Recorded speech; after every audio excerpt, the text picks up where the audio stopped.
فإن كن نساء فوق اثنتين کچیری وی زنانی د دوی څخه زیاتی فلهن ثلثا ما ترک دا بشک دا غوث زنانو د پاره دوی حصے دي چې کم مال پریشي دي وان كانت واحده کچیری و اغه یو انجلی یو زنانا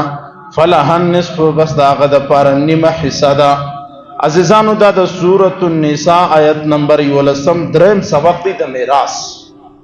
اولنی خبر یاد وساتئ دومره قیمتي دومره داستی 15 منټه چې دلته ناست یاست زما د په خدای قسم چې سهار سره د قرآن ختم کړی وای هم در دې غټ قیمتي دا 15 منټه دي زر رکعات نفل دی کړی وای درغه دغه 15 منټه قیمتي دي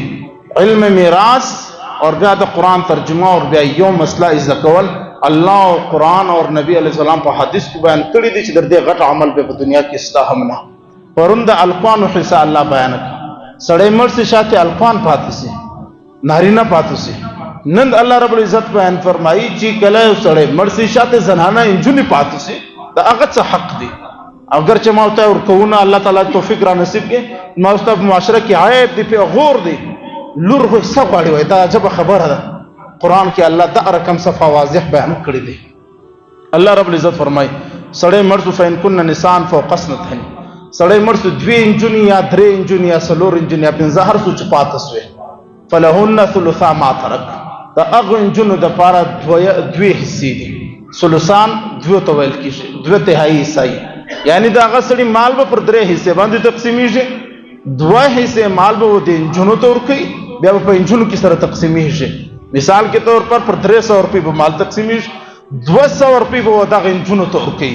خدای دیو کی چې 15 انجونی 2 انجونی 3 انجونی هر سوچ انجونی هغه به دغه 200 روپے سره تقسیمي 2 حصے د دیسوه یو حصہ چې پاتې 100 روپے هغه به په باقی ورثه کې چې نور وارثان یې لکه کور والا چې دا یا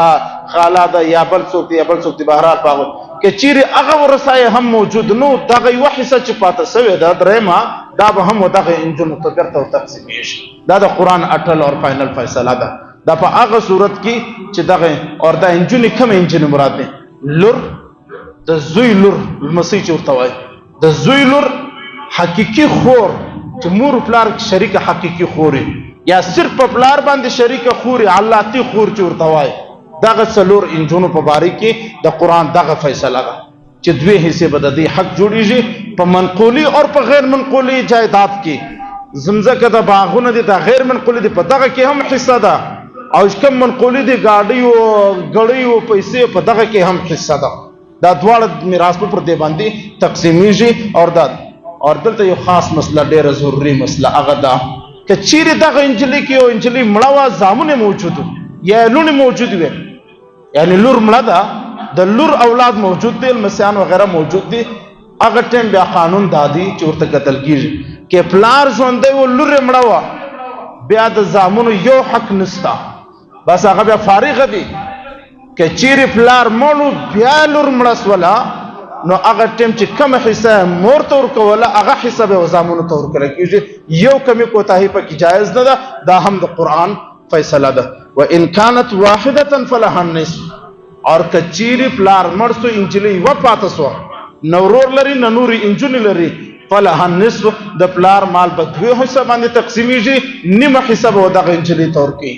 اور باقی نما هغه باقی ورثه کی تقسیمیږي او کچيري باقی ورثه موجود نو هغه حصہ به هم بیرته دغه انجلی تور کله کیږي دا د میراث د سبق درهم حصہ دا د لونو په باره کې په ایمانداری باندې راتوه چې الله رب العزت دا ول تقسیم کړی دی الله باسی بیان کړی چې لور ته حق ورکا الله باسی بیان کړی چې دا ډیر تفصيلات ستا زه خو د درس په وجه د ټایم په وجه باندې رسره راشات کم مختصر کم دولس تفسیرانو سره د کراچي د مفتیانو سره فتوی اخو بیا د تفسیر مسترتب جوړو د فراسانه کار نه د میراث الله رب العزت چې دا دومره تفصیل بیان کړي هر خور ته هر لور ته هر زوی ته جلا جلای سے پرون صرف القوان بیان کړ اور نن صرف انجونه بیان کړي دا دومره جلا کېدل الله ته معلومه ولا چې دغه قوم به پیدا کیږي لکه بنی اسرائیل یا ولونو ته حق نور کی پیغور بوله شو وس لور وای حق واړي